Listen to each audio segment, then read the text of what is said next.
You're taking MCAT and you have no idea how to start. You have no idea what resources you need and how many months you need to start. I've been there. Hey everyone, my name is Kia and welcome to the Kia Effect. I created this channel so I can help students excel in the university and make the process of getting into medical school easier, whether it's help with applications or helping with the MCAT.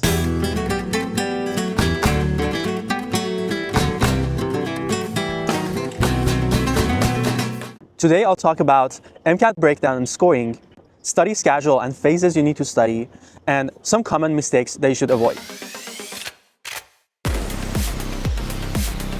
My friend just finished his boarding exam. He always mentioned the hardest exam he has ever taken in his life is the MCAT. MCAT consists of 4 different sections. The first section is Chemical and Physical Foundation of Biological System. This section includes general chemistry as well as organic chemistry questions. It also has passages plus some standalone questions. To complete this section, you need 1 hour and 35 minutes.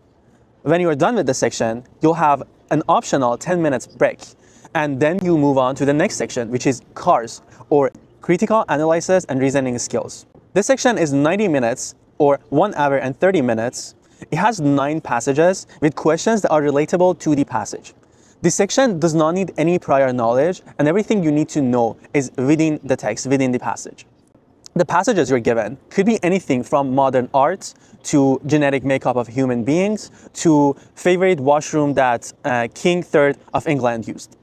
When you're done the section, first congratulate yourself, and then you'll have a 30 minutes break.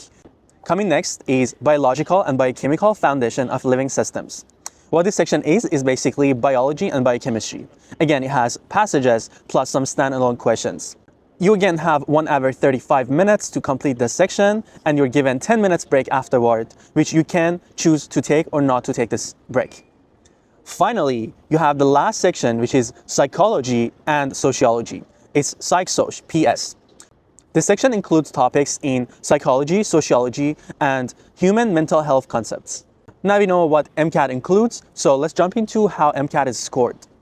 So each section on the MCAT start from a 118 score, which is the minimum score you can get, going up to 132, which is the highest score you can achieve. Total MCAT score that you can get, the minimum will be 472, and the highest MCAT score you can get is 528. Generally, an MCAT score of 500 to 505 is considered good, but not really acceptable by many schools. Anything between 510 to 515 is competitive. Anything above 515 is highly competitive. And anything above 520 is what you need to get into really highly competitive medical schools. Additionally, I want to mention that MCAT scoring is based on a percentile. So what I mean by this is, in each section, a score of 125 is the median.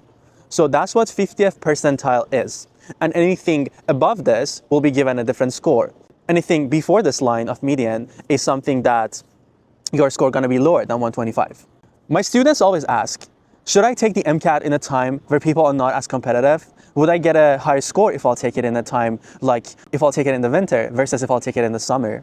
And my answer is always no. MCAT score is always standardized to take into account everyone in the whole year. And it's not based on the cohort that is taking the MCAT with you in the timeline that you are taking it.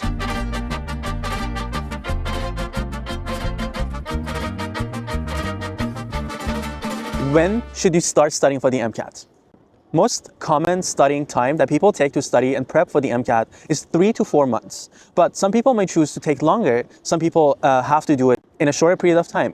Anyways, in order to know how many days, how many months you need to prep, I first want to break down MCAT into 3 main phases. Many people start MCAT by doing the first phase, which is content review. This is a phase that usually takes about 1.5 months. And for content review, what you need is a set of textbooks that you can read over and understand the concept that are going to be covered on the MCAT. There are some companies out there that create these textbooks like Princeton Review. My favorite myself is Kaplan. I always recommend Kaplan to my students, and with Kaplan, I could score almost perfect in all the science sections. So I believe the information in Kaplan is really enough to do well. In this period, it's also important to do CARS passages. You can start doing CARS by perhaps going to Westin. Westin is a website that has many free CARS passages. Please watch my next video about what resources to use for cars and what resources to use for the MCAT. I'm going to talk more in detail about what resources I use and what resources other people who excelled in MCAT have used. Second phase is practice. This phase also usually takes about a month and 1 week, or a month and a half again. Finally, last phase. This phase also takes about 1 month and 1 week. In this phase, you first need to focus on the AAMC questions. AAMC is the company that owns the MCAT, creates the MCAT, and for the same reason, all the resources they have are the most similar to the actual MCAT questions.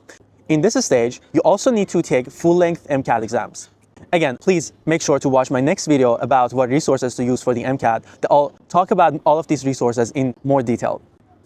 And finally, when you've done this, you can just review all your notes that you've taken from the first phase, second phase, and third phase, and then you're prepared to go and do your MCAT and get it over with.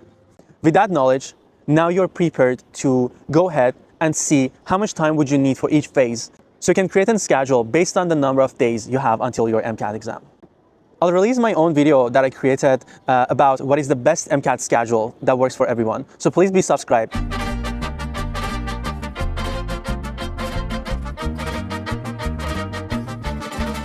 There are some really common mistakes that people do, and I want you to avoid those. I ignored cars until the last minute of my MCAT. Do not ignore cars until the last minute. I studied 12 plus hours a day, and I'm burnt out. Don't do 12 plus hours a day of studying so you'll get burnt out. Why did I skip the full-length practices? Do not skip full-length practices. Studying for the MCAT is hard. It needs motivation. Instead of looking at the MCAT as one big massive exam, break it down into section by section, into phase and phase. Don't be over-perfectionist. You do not need to know everything in order to do well in your MCAT. And finally, do not compare yourself to others. Everyone has their own unique journey. Please don't forget to like, subscribe, and share this video with your friends. Now, if you want to know how to get A+ in all your courses without missing a single party when you're in university, please watch this video. Thank you so much for watching. Until next video, goodbye.